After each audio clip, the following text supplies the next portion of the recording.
Kentucky's 2018 season was one of the best that they've had in a very long time. They went 10-3, started the season great and ended it great as well with an awesome win over Penn State in the Citrus Bowl. But how are they going to do in 2019? Are they going to be able to keep that up and make it to a big bowl game? Or are they going to fall into one that's less relevant? Today I'm going to be going over my schedule preview for Kentucky. This is a team that really it's hard to predict on. Looking at this, they returned Terry Wilson and their two main receivers. Terry Wilson was their quarterback last year. They lose Snell Jr., which is a running back, two offensive linemen, and two other receivers. So, meaning two other receivers, those are two backup receivers. So, the receivers that you wouldn't really have as your top priority. But really looking at this, I mean, today we're just going to be mainly going over just a few bullet points here. Obviously, very, very early in the offseason right now as we're just getting into February. But yeah, this is just kind of what you can expect. I mean, losing those receivers, that is really going to be tough for them because they're going to have to put in a few very young guys. Then they also lose two starting defensive linemen, three cornerbacks, two safeties. So their defense, especially their secondary, really, really taking a hit. So their secondary is going to be their main weak spot in 2019. But the thing is, though, looking at this, they had a really talented group last year.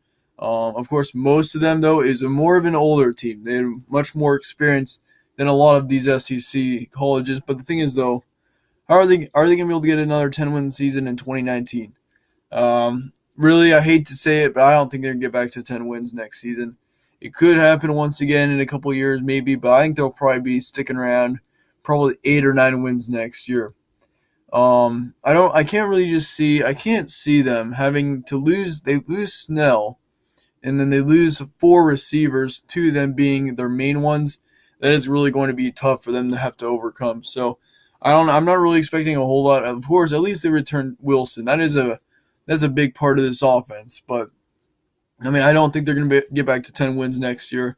Could very well happen in the future, though. And Kentucky's going to probably stick around. They were really talented this year, and to be able to beat Penn State in the bowl game, in the Citrus Bowl at the end of the season, that is a huge, huge win for this team that hasn't really been relevant in quite a long time. So 2019 outlook, however, is poor for Kentucky right now. This will likely change as the offseason goes on.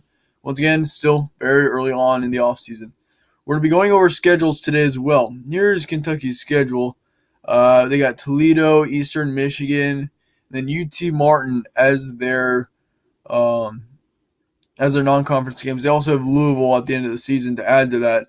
Looking at their non-conference games, very, very simple.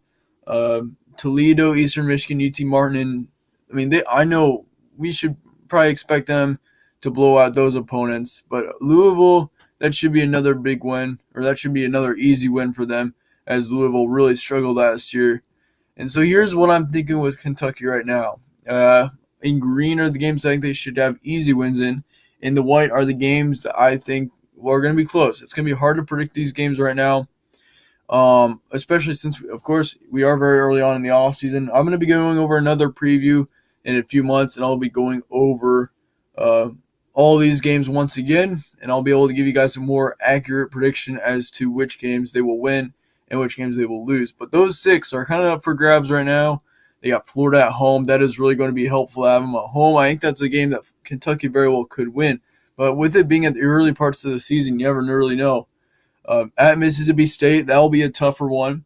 They have the capabilities of winning that game as well. But, of course, Mississippi State's been known to be a little bit of a sneaky team, especially at home. They are dangerous. South Carolina, I really expect a team. They're not really being talked about right now, but South Carolina really think that this is a team that can make a run for the SEC championship. Do I think they're going to be able to get past other tougher opponents? I don't think they're going to be able to do that yet, but South Carolina is definitely a team to watch out for. And I'm going to go to South Carolina. You never know with that game either. Then they go to Georgia. That's also going to be a very tough game against Missouri at home. And then at Vanderbilt, I'm also putting this game in white. They'll likely beat Vanderbilt, but really, if you think about it, Vanderbilt on the road, Vanderbilt's been sneaky in the past, so you got to watch out for that game as well. Do not sleep on Vandy. So there is my prediction for Kentucky right now. I said their estimated record 7-5 to 11-1. Worst case scenario being 7-5. Best case scenario being 11-1. I can't imagine this team going undefeated in the regular season. that'd be kind of tough. They got more of a tougher schedule, I think. Of course, their non-conference opponents really easy, but the thing is, though, their conference schedule is pretty brutal. I mean, you got Florida, you got South Carolina, and Georgia, and possibly even you got Missouri, which could be a team that could be really improved next year, as they now have Kelly Bryant, and then you got Mississippi State on the road as well. So lots of tough opponents for Kentucky next year. Once again, I think they're going to get right around 8 or 9 wins right now. Can't see them getting back to 10 wins, but of course, once again, very up for grabs in a couple years from now. So let me know your guys' thoughts on Kentucky. This is a team that really I don't know how to expect them to do. Of course, we still have several months to figure that out. But yeah, let me know your guys' thoughts in the comments below. How do you think Kentucky will be in 2019? Don't let your thoughts be unknown if you do not agree with this. But anyway, thank you guys for watching. More previews to come in the next days. Stay tuned for more, and I will see you all later.